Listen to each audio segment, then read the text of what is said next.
Hello everyone and welcome back. So this is not going to form part of a main video, but it is an important side story that I thought some of you might be interested in seeing.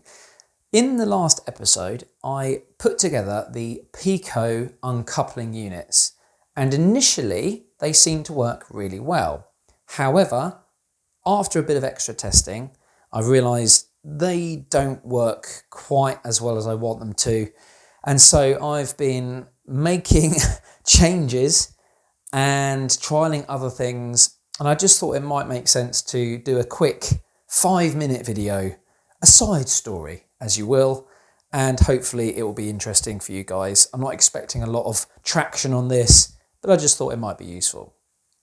The issue I have is primarily with the lengths of these uncoupling units, because when I have a rake of 3 trucks coming into the siding, the problem is they are uncoupled, and that's fine when the train pulls away, but there's no way of picking these back up again because the uncoupler is active.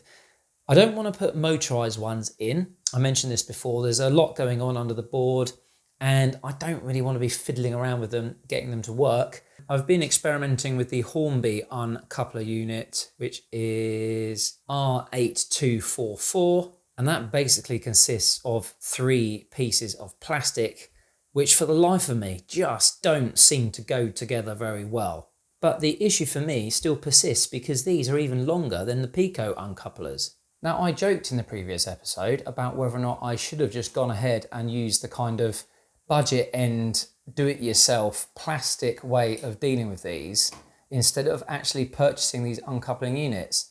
And I have genuinely been here scratching my head thinking about how I can do this. What I have done is marked on the board the very, very tight tolerances I have for uncoupling and coupling. And the same applies to each of these. So let me just grab the camera up and I'll show you how that lays out. Potentially a bit difficult for you to see, but as you come in reverse, all we have is approximately 4 sleepers length of area for uncoupling. And then we have about the same again, 4 sleepers for coupling back up if we are to take the rake back out in that direction. The same applies to here, uncoupling and coupling forwards. And the same even applies here on this inner line, which is the one which will hold 5 wagons. We've got uncoupling there over a span of about 4 sleepers and then coupling back up on the next 4. So I need an uncoupling unit which is only 4 sleepers wide. I don't even think the DIY version will span it. So what even is this DIY version that I keep talking about? Right, what I have is a bag of bits of plastic that I've been collecting. If I can just get a strip out, I shall explain. Probably going to be really hard to see this on camera, so I'm just going to use the light to kind of show you the edges of this. It's essentially just a piece of packing plastic. It's flexible, but rigid enough. You couldn't tear it, you could probably bend a hard shape into it.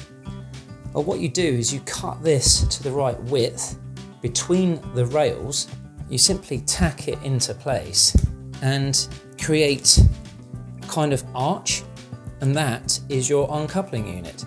It's a little bit flexible, so things can kind of run over it, but that is the DIY version.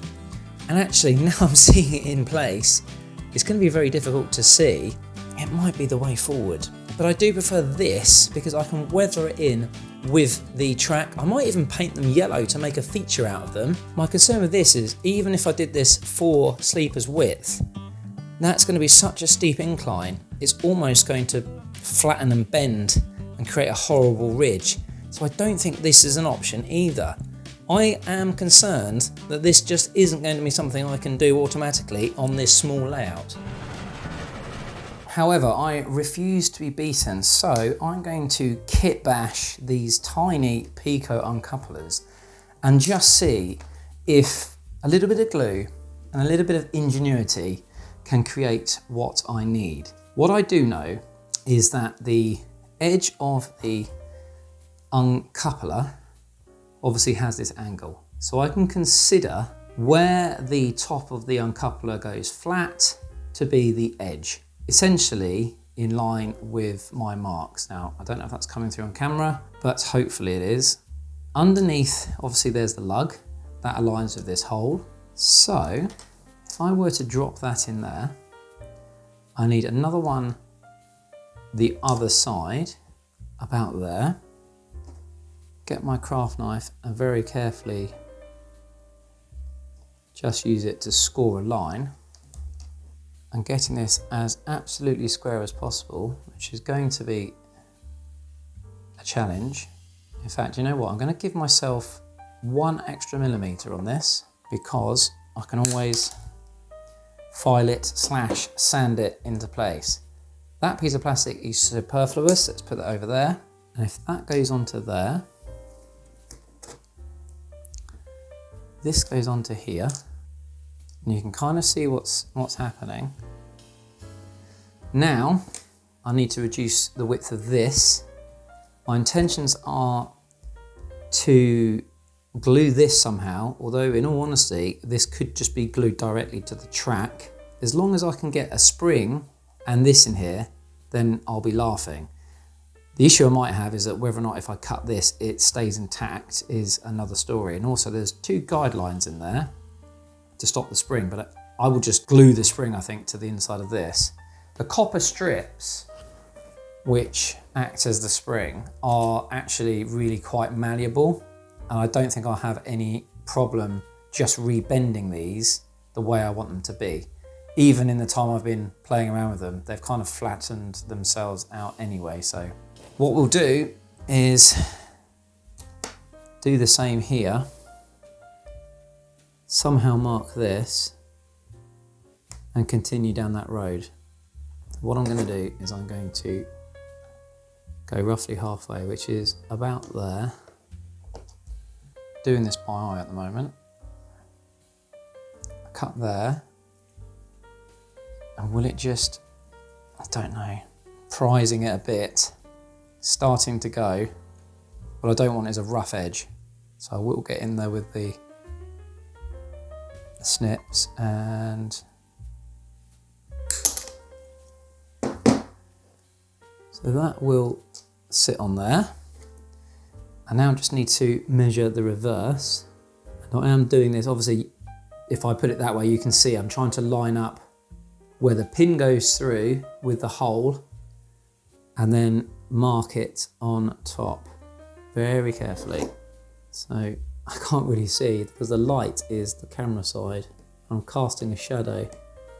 So it's approximately there. I'm going to give myself a bit extra because you can always take it away, but you can't put it back. And the other carpentry mantra, measure twice, cut once. It might be a bit late for measure twice. Okay, I've snipped the 2 vertical bits. Just prise it open enough so that I can get the snips in there. Safety glasses, that's pinged across there. And if all things are going the way I want them to, that should, yes, I'll give myself a bit of extra so I can file that down. But you can imagine, hopefully, a mini uncoupler. Okay, I'm going to go glue this up. One thing I do need to invest in is some emery boards. Sandpaper, glass paper is going to be way too coarse for this. That's really not very square, but I have given myself a bit of excess, so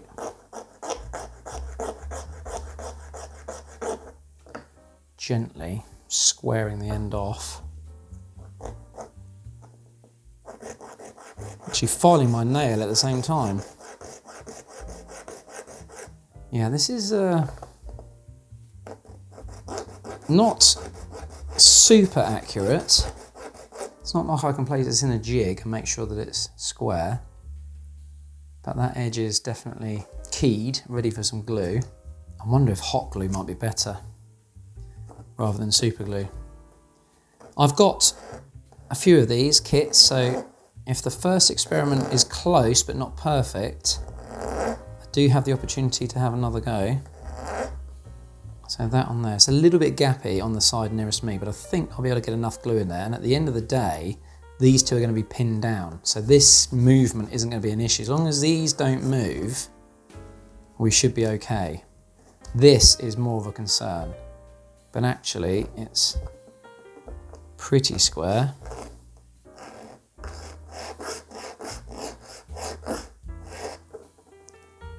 I may have to go into my wife's makeup bag and see if she's got an emery board. Pretty good. Yes, I think that's a good square edge.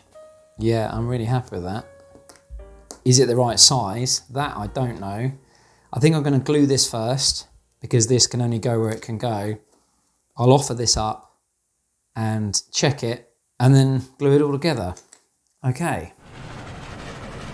That's gone okay. I've super glued the top half to the bottom half, and I'm just going to let that cure for a little bit before I drop it into the track. Then all I need to do is just check the sizes on the top part and do exactly the same again. So far, so good. Now the glue has dried well enough. I just want to offer it up and check. So it does sit quite nicely between the sleepers. And there you go, she drops straight in place, and that's perfect. So now it's just a case of checking my tolerances on this piece and then gluing this back together as well. We are getting there, people. Right, so let's just offer this up and have a look. So if I put these together as if they have been glued already, this piece, as you'll see, if I drop it over the hole on one side, it's not quite meeting the other. So I need to reduce the length of one of these and probably this longer piece on the left, just with a little bit of sanding. And then hopefully that will be the perfect length to sit over this piece. Then the only thing I need to do then is hack around with the copper spring and we should be good. After a little bit of filing, I think I'm pretty much there. So let's see if I can get this arranged on camera. So this piece should now just drop. And as you can see, the bottom is together. So I'm really happy with that. I just need to glue underneath. Just take this back out again. Glue these two pieces together here and here, and then deal with the spring as I just mentioned. Okay, let's have a little bit of fun. And very, very carefully do this on camera. Now this super glue I've got is cheap and very runny, and you can get different thicknesses, and I wish I had a little bit more viscosity on this particular glue. Right, my hands are going to get right in the way of the light here. Very hard to see. Okay, I think about there. Let's just leave that. Let gravity do its thing. Yeah, that looks pretty good. Whether or not that stayed in focus on camera, I don't know. There we go. So that join is pretty good. I'll let that cure and then we'll offer everything up again. So much for a 5-minute video, eh? While the super glue is drying on that top component, the next thing I've done is cut the copper strip by a third. We've pretty much reduced the whole of the uncoupler down by a third if you compare this new one to the original. So I feel like taking a third off of the copper is pretty much what we need to do in order to get the spring just right. Hopefully you can keep an eye on the super glue there. Let me know when you think that is dry. For now, this is the original spring shape, and you can see it's just got 2 little feet on the bottom. And obviously when it's compressed, it allows it to slide if the camera will ever get into focus. So I need to kind of replicate that, but in 2/3 scale. So we're scaling a scale model. Got myself some pliers here. That's better, we're in focus now. So I've just bent the end to create that foot. So now it's a case of bending the whole thing up to create that shape.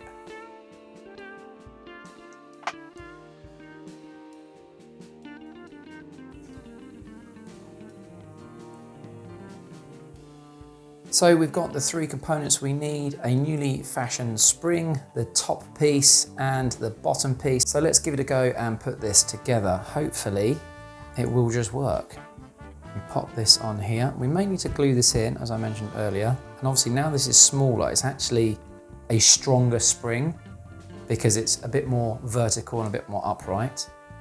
So then this will go on top. Yeah, I think we are going to need to glue that because it's wobbling around everywhere. You know what, for now, let's just be sensible. Let's get this on, so we know that works nicely. Okay, so that goes on there.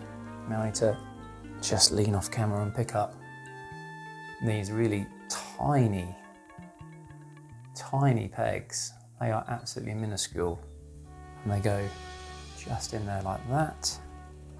And the second one in there.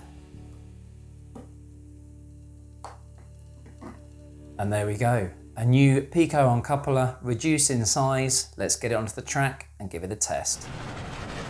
So we want it to be in this region here. So it should just drop in like that. And let's see if it's actually going to do the job. Bring some trucks in. There we go, that one's gone up. Perfect. Let's just try this last one. Yes, and we should then be able to push beyond into the coupling zone where we can couple up the trucks. So that's all 3 against the buffers. Let's bring in the Sentinel and see if it works. Coupled up. And away she goes. It needs fixing down, but I think that's done the job. And there we go, everyone. One final adjusted Peco Uncoupler, weathered in with the rest of the track and working well. I will be adding a little bit of weathering powders later on, but for now, I'm happy how that came out. Thanks everyone for watching. I'll see you in the next video. Take care, bye bye.